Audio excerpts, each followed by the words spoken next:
จะอันตรธานสูญหายไปก่อนก็คือพระอภิธรรมปิฎก 42,000 พระธรรมขันธ์แล้วก็ต่อด้วยพระสุตตันตปิฎกแล้วก็พระวินัยปิฎกตามลำดับในส่วนของพระไตรปิฎกอภิธรรมปิฎกนั้นก็จะแยกแยะในสิ่งที่ยากอภิธรรม7คัมภีร์ก็ในส่วนของปัฏฐานคัมภีร์สุดท้ายคัมภีร์ที่7ก็จะเสื่อมสูญก่อนถ้าเราเปรียบเทียบเรื่องของการศึกษาการปฏิบัติการที่เกิดจากการปฏิบัติวิปัสสนาก็เป็นสิ่งที่ยากปฏิบัติได้โดยยากต้องมีนิสัยอินทรีย์บารมีแก่กล้าก็จะบรรลุมรรคผลนิพพานก็จะสูญสิ้นก่อนปริยัติคำสอนการศึกษาบาลีนักธรรมพระอภิธรรมพระไตรปิฎกอัตถกถาฎีกาครับก็เป็นการเท้าความเมื่อคราวครั้งที่ผ่านมา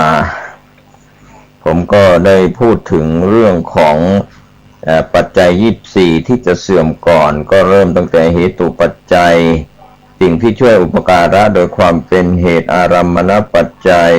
เกี่ยวกับอารมณ์อธิปติปัจจัยเกี่ยวกับอธิบดีอนันตรปัจจัยอุปการะโดยติดต่อไม่มีระหว่างขั้นสมนันตรปัจจัยอุปการะโดย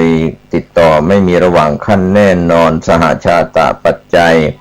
ครับเกิดพร้อมกันระหว่างรูปกับนามอัญญมัญญปัจจัยก็อุปการะแก่กันและกันของนามรูปที่ขาดจากกันไม่ได้นิสยปัจจโย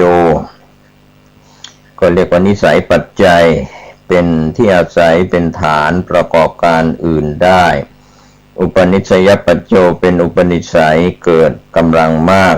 ปุเรชาตปัจจัยเป็นปัจจัยที่เกิดก่อนเพื่อเป็นกำลังหนุนปัจฉาชาตปัจจัยก็เป็นปัจจัยที่เกิดทีหลังเป็นกำลังเสริมให้สิ่งหนึ่งได้เจริญสมบูรณ์ก็นำเสนอกันมาปัจจัยที่12วันนี้ก็คืออาเสวนปัจจัยก็ช่วยอุปการะในการเสพอย่างต่อเนื่องสม่ำเสมอทำให้เกิดความคล่องแคล่วชำนาญอาเสวนาการเสพกรรมปัจจัยที่13ช่วยอุปการะในการปรุงแต่งกายวาจาและจิตใจของคนและสัตว์มนุษย์เทวดาทั้งหลายให้กิจการงานต่างๆสำเร็จลงได้ปัจจัยที่14วิปากปัจจัยก็ช่วยอุปการะโดยความเป็นวิบากก็คือตัวผลที่ได้รับปัจจัยที่15อาหารปัจจัยสิ่งที่ช่วยอุปการะในการนำมาอาหาร4อย่างแล้วก็ปัจจัยที่16อินทรียปัจจโยสิ่งที่ช่วยอุปการะโดยความเป็นผู้ปกครองในอินทรีย์22เราก็จะทยอยศึกษาทำความเข้าใจกันว่าความเป็นใหญ่22อย่างเป็นอย่างไร17ฌานปัจจัยสิ่งที่ช่วยอุปการะในการเพ่งอารมณ์มีองค์ฌาน5มีวิตกวิจารปีติสุขเอกคตา18มรรคปัจจัยสิ่งที่ช่วยอุปการะโดยความเป็นหนทางแห่งมรรคก็คือมรรคมีองค์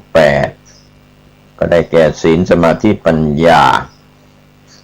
ปัจจัยที่19สัมปยุตตปัจจัยสิ่งที่ช่วยอุปการะโดยความเป็นผู้ประกอบกันคือจิตกับเจตสิกที่เข้ากันได้วิปยุตตปัจจัยที่20นั้นก็สิ่งที่ช่วยอุปการะโดยความเป็นผู้ไม่ประกอบหรือว่าเข้ากันไม่ได้ปัจจัยที่21นัตถิปัจจโยก็ช่วยอุปการะในส่วนเป็นผู้ที่ยังมีอยู่ครับอัตถิมีอยู่ผลจึงดำรงอยู่ได้22นัตถิปัจจโยสิ่งที่ช่วยอุปการะโดยความเป็นผู้ที่ยังไม่มีคือสิ่งหนึ่งตายไปสิ่งใหม่ก็เกิดขึ้นมาปัจจัยที่23วิคตาปัจจโยครับเป็นสิ่งที่ช่วยอุปการะโดยปราศจากเรียกว่าปราศจากไปทำให้เกิดสิ่งใหม่ขึ้นมาแล้วก็ปัจจัยสุดท้ายที่24อวิคตาปัจจโยสิ่งที่ช่วยอุปการะดำรงอยู่ไม่ปราศจากไปก็คือทำให้ผลเกิดขึ้นได้ ครับก็เป็นส่วนที่เราจะต้องทำความเข้าใจในแต่ละปัจจัยก็ฝากเรียนท่านผู้ฟังนะครับว่าการอธิบายขยายเนื้อความปัจจัย24นะครับแต่ละปัจจัยนั้นก็คงจะเป็นเรื่องที่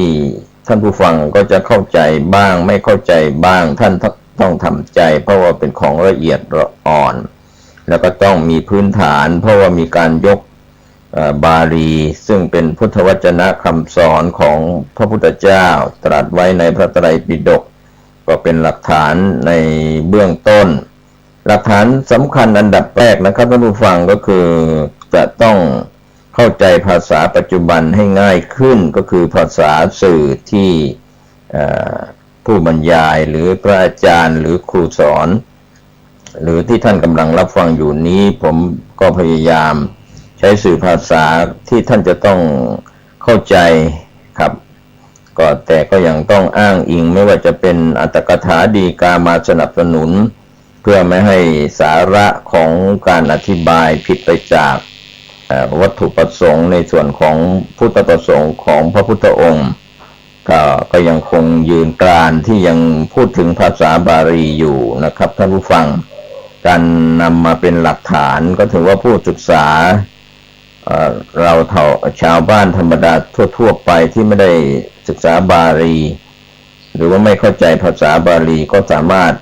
ไปอ่านในสื่อภาษาหรือทำความเข้าใจในส่วนภาษาไทยหรือภาษาท้องถิ่นนั้นได้ก็ไม่ได้มีความเสียหายแต่อย่างใดในการที่เราจะศึกษาเรื่องของอันตรธานธรรมที่จะสูญสิ้นไปนี้ก็ขอให้ท่านผู้ฟังและผู้ศึกษาโดยทั่วไปจะต้องทำจิตใจให้มีสมาธิมีจิตใจมั่นคงไม่ฟุ้งซ่านทำจิตใจให้สบายๆเหมือนจานเปล่าที่ล้างให้สะอาดแล้วก็ต้องทำใจของตนให้ว่างตั้งใจศึกษาเหตุปัจจัยและก็อารมณปัจจัยให้เข้าใจก็เรียกว่าทำความเข้าใจตามพื้นฐานของตัวท่านเองนะครับคงจะไปเอาใครมาเป็นพื้นฐานได้ยากถ้าท่านไม่เข้าใจก็คือยังไม่เข้าใจจะต้องศึกษาเพิ่มเติมจนกว่าจะเข้าใจอย่างเช่นศัพท์ที่จะใช้เป็นสื่อภาษาในเรื่องของอันตรธานธรรมนั้นก็เป็นภาษาบาลีภาษาธรรมเสียเป็นส่วนใหญ่ครับอย่างเช่นปัจจัยธรรมเนี่ยถ้าอ่านว่าปัจจยธรรมก็ได้หรือว่าปัจจัยธรรมก็ได้ครับก็แล้วแต่ก็คือธรรมที่เป็นเหตุถ้าปัจจุบันนะธรรมหรือว่าปัจจุบันธรรมคือปัจจยุบันธรรมก็อ่านยังไงก็ได้คือเป็นตัวผลนะครับถ้าภาษาที่เราศึกษากันจะเข้าใจปัจจัยเป็นเหตุปัจจยุบันเป็นผลครับรูปก็คือสิ่งที่เป็นรูปธรรมเป็นวัตถุเป็นกายอะไรอย่างนี้ส่วนนามก็คือสัมปยุตธรรมก็เป็นส่วนของจิตแล้วก็เจตสิกที่เป็นนามธรรมทั้งสี่ไม่ว่าจะเป็นเวทนาสัญญาสังขารวิญญาณนะครับรวมแล้วก็ถือว่าเป็นนามธรรมเป็นสัมปยุตธรรมการขยายเนื้อความอันตรธานธรรมในปัจจัย24นั้นก็คงจะทยอยหลายท่านที่เคยศึกษาในอภิธรรม7คัมภีร์มาแล้วจนถึงปัฏฐานก็คงจะเข้าใจซึ่งในปัจจุบันนั้นก็จะมีการสอบที่เป็นการเขียนแล้วก็สัมภาษณ์ก็แล้วแต่สำนักเรียนหรือแต่ละสำนักศาสนศึกษาที่มีครูบาอาจารย์สอนที่เป็นอภิธรรมาจารย์กับก็ท่านเหล่านั้นก็ผ่านการเรียนการศึกษามาจากครูบาอาจารย์ที่เป็นอภิธรรมาจารย์รุ่นเก่าๆทั้งที่เป็นบรรพชิตคฤหัสถ์ที่มีชีวิตอยู่ก็ล้มหายตายจากกันไปแล้วก็สิ่งหนึ่งที่ฝากไว้ในอันตรธานธรรมในช่วงนี้ตอนนี้ก็คือท่านจะมีสองอย่างคือเข้าใจบ้างไม่เข้าใจบ้างอันนี้ก็เป็นเรื่องของปัญญาบารมีของตัวท่านเองเราก็มาเริ่มกันที่ ปัจจัย24ปัจจัยแรกเรียกว่าเหตุปัจจัยเหตุปัจจัยก็ได้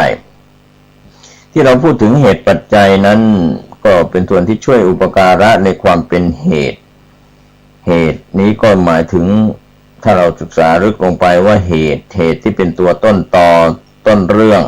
6อย่างครับจะช่วยอุปการะโดยเฉพาะจิตเจตสิกก็จะมีเหตุแล้วก็มีรูปที่เกิดจากเหตุท่านผู้ฟังครับก็คงจะต้องทราบเสียก่อนว่าเหตุ6มีอยู่2กลุ่มก็คือรากเหง้าของความดีหรือความชั่วนั่นเองอันนี้เราเข้าใจแบบพื้นฐานธรรมดาก็คือไม่ว่าจะเป็นมนุษย์เทวดาอินพรหมยมยักษ์หรือสัตว์เดรัจฉานสัตว์อบายมีสัตว์นรกเปรตอสุรกายสัตว์เดรัจฉานก็มีมูลเหตุที่ต้องมาเกิดในภพภูมิต่างๆด้วย2กลุ่มใหญ่ก็คือกลุ่มบุญกับกลุ่มบาปกลุ่มบาปเราก็เรียกว่าอกุศลเหตุก็มีความโลภความโกรธความหลงหรือเราใช้ศัพท์ภาษาธรรมว่าโลภะโทสะโมหะอันนี้ก็เป็นกลุ่มฝ่ายชั่วนำไปสู่ความเสื่อมความหายนะเหตุทั้ง3ก็คือโลภะเหตุโทสะเหตุโมหะเหตุถือว่าเป็นอกุศลเหตุนะครับท่านผู้ฟังส่วนเหตุความดีทางแห่งความดีเราก็ใช้ศัพท์ว่ากุศลเหตุมีอโลภะเหตุไม่โลภอโทสะเหตุไม่โกรธอโมหะเหตุไม่หลงก็เรียกว่า2กลุ่มนี้กลุ่มดีกับกลุ่มชั่วก็เป็นเหตุมีอยู่2ต้นทางท่านจะไปทางไหนจะสั่งสมเหตุดีมากหรือว่าเหตุไม่ดีมากอย่างไรหรืออาจจะทำใกล้เคียงกันอย่างไรก็เป็นอีกเรื่องหนึ่งในการที่เราจะเปรียบเทียบด้วยข้ออุปมานะครับก็อาจจะอยู่คนละฝ่ายเราใช้ศัพท์ว่าเหมือนนักมวยมีทีมน้ำเงินกับทีมแดงอยู่คนละมุมฝ่ายแดงฝ่ายน้ำเงินถ้าเราจะเปรียบเทียบเรื่องของเหตุ6ก็มี2ฝ่ายใช้สีก็คือฝ่ายดำฝ่ายขาวอะไรอย่างนี้เนาะท่านผู้ฟังเราคงจะเห็นถ้าฝ่ายดำก็เป็นกันหาธรรมเป็นฝ่ายบาปไม่ดีแล้วก็ฝ่ายขาวก็เป็นสุกะธรรมหรือว่าสุกาธรรมเป็นธรรมฝ่ายกุศลคุณงามความดีถ้าเราจะ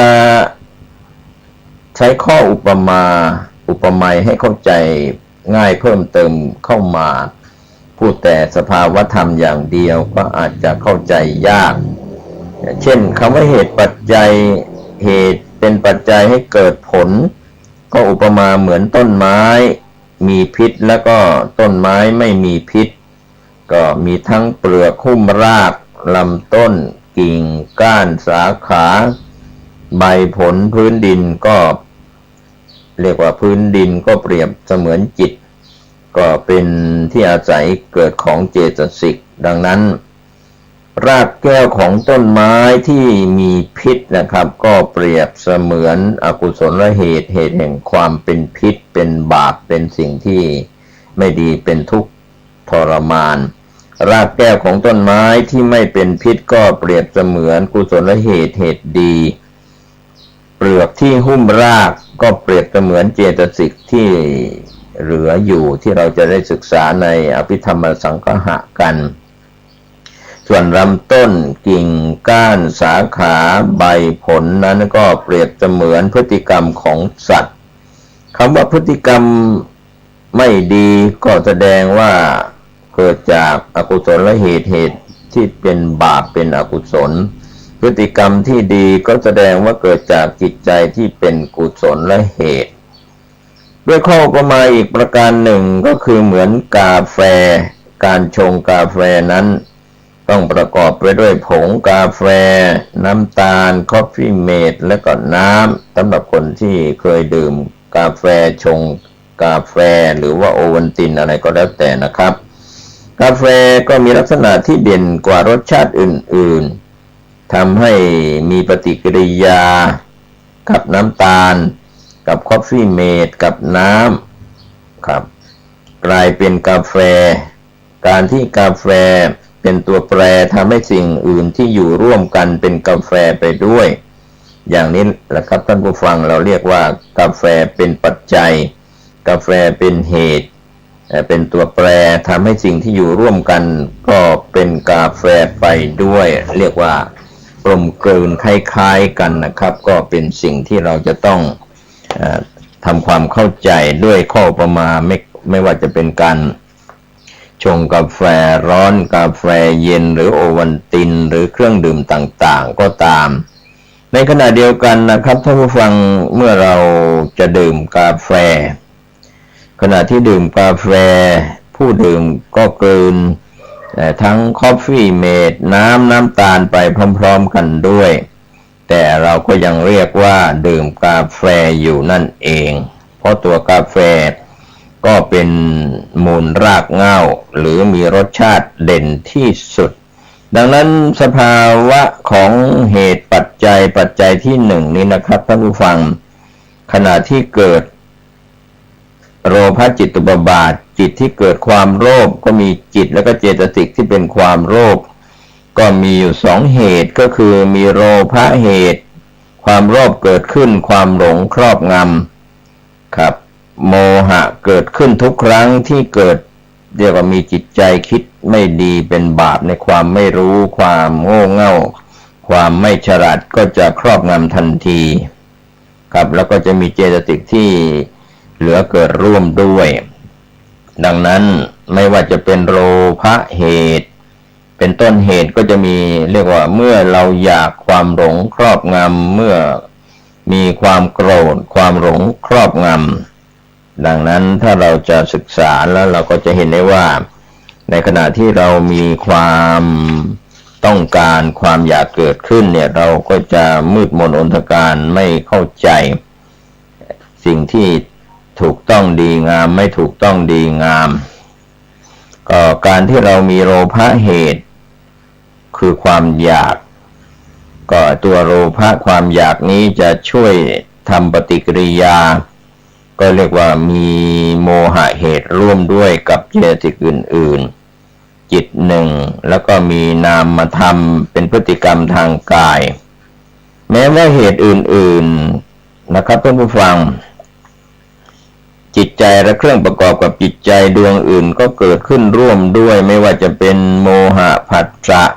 ก็ยังเรียกว่าโลภะจิตอยู่นั่นเองเพราะมีโลภะเป็น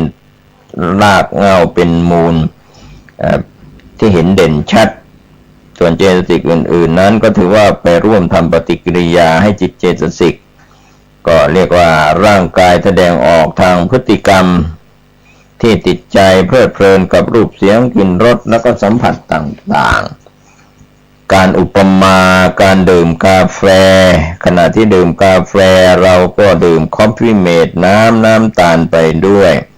แต่เรายังเรียกว่าดื่มกาแฟอยู่นั่นเองเพราะตัวกาแฟเป็นมูลรากเหง้าทำงานเป็นตัวเด่นกว่าคุณสมบัติตัวอื่นดังนั้นโลภะความโลภความอยากจึงเป็นส่วนอุปการะให้เกิดความหลงครอบงำร่วมกับเจตสิกดวงอื่นๆนะครับทั้งจิตทั้งกายเรียกว่าร่างกายไม่มีจิตก็ต้องหยุดการทำงานลักษณะการทำงานโลภะเหตุนั้นเป็นนามไม่ได้เกิดขึ้นผู้เดียวนะครับไม่ได้เกิดขึ้นคนเดียวแต่เกิดขึ้นพร้อมกันกับจิตและก็เจตสิกอื่นๆฝ่ายบาปเรียกว่าอุปการะอุดหนุนให้จิตเจตสิกดังนั้นถ้าเราจะเห็นได้ว่าคนเราถ้าเกิดความรักความโลภความหลงต่างๆก็จะครอบงำเกิดความโกรธก็เรียกว่ามืดเรียกว่าความอยากก็มืดความโกรธก็มืดความหลงก็มืดทั้งนั้นนะครับก็มีคำที่พระพุทธองค์ตรัสไว้ในอภิธรรมปิฎกว่าเหตุสัมปยุตตกานังธัมมานังตังสมุฏฐานานันจะรูปานังเหตุปัจจเยนะปัจจโยเหตุทั้งหกเป็นปัจจัยช่วยอุปการะแก่ธรรมที่ประกอบกับเหตุและก็รูปนะครับเรียกว่ามีทั้งรูปนามจิต เจตสิกหรือว่ากายใจด้วยอำนาจแห่งเหตุปัจจัยตามพุทธพจน์นี้นะครับท่านผู้ฟังโทสะเหตุแห่งความโกรธโมหะเหตุแห่งความหลงอโรภเหตุแห่งความไม่โลภก็คือการให้การเสียสละอโทสะเหตุแห่งความไม่โกรธก็คือเมตตาอโมหะเหตุไม่หลงก็คือตัวปัญญาก็มีคำอธิบายเรียกว่าอุปการะซึ่งกันและกันดูเหมือนอย่างร่างกายและก็จิตใจที่เกิดขึ้นในตัวตนของเรานี่นะครับท่านผู้ฟังเป็นเหตุปัจจัยเหมือนกันการเกิดขึ้นของจิตแต่ละครั้งเหตุทั้งสามสามารถเกิดขึ้นร่วมกันได้ความแตกต่างระหว่างเหตุกับเหตุปัจจโยนะครับท่านผู้ฟังเรากำลังศึกษาในส่วนปัจจัย24เป็นปัจจัยแรกนะครับสองคำมีความต่างกันนะครับอุปมาก็เหมือนเม็ดกาแฟที่อยู่ในขวดกับเม็ดกาแฟที่อยู่ในแก้วต่างกันก็คือเม็ดกาแฟที่อยู่ในขวดนั้นมีอยู่แล้วแต่ยังไม่ไปทำปฏิกิริยาต่อสิ่งใดยังไม่ทำงานหรือยังไม่ได้ทำหน้าที่แต่เมื่อเอาช้อนตักเม็ดกาแฟใส่ในแก้วน้ำร้อนก็มีน้ำร้อนคอฟฟี่เมดน้ำตาลอยู่ก่อนแล้วเม็ดกาแฟนั้นก็ไปทำปฏิกิริยาต่อสิ่งต่างๆหรือไปทำหน้าที่ในการชักนำเอาน้ำร้อนน้ำตาลคอฟฟี่เมดเป็นกาแฟไปด้วย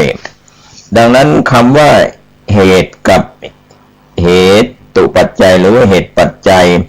ก็มีลักษณะเช่นเดียวกันมีความต่างกันเหตุหมายถึงเหตุ6โลภะโทสะโมหะอโลภะอโทสะอโมหะนี่เป็นเหตุ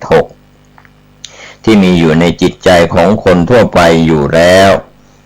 มีความเป็นอนุสัยสันดานก็แปลว่าสืบต่อเนื่อง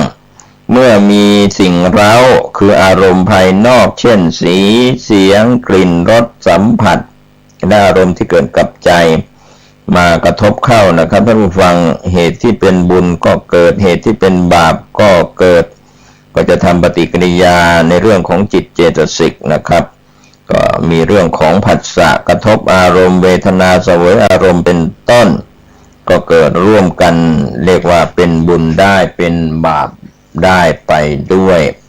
ดังนั้นเหตุ6ที่ทำหน้าที่ต่อจิตเจตสิกทั้งหลายเหล่านี้นะครับท่านผู้ฟังก็เรียกว่าเหตุปัจจโยหรือว่าเหตุเป็นปัจจัยกระตุ้นจิตกับเจตสิกที่ประกอบให้เกิดเป็นบุญเป็นบาปได้ดังนั้นการศึกษาเรื่องเหตุดูเหมือนจะเป็นของไม่ยากนะครับแต่ว่าก็ไม่ง่ายนะครับ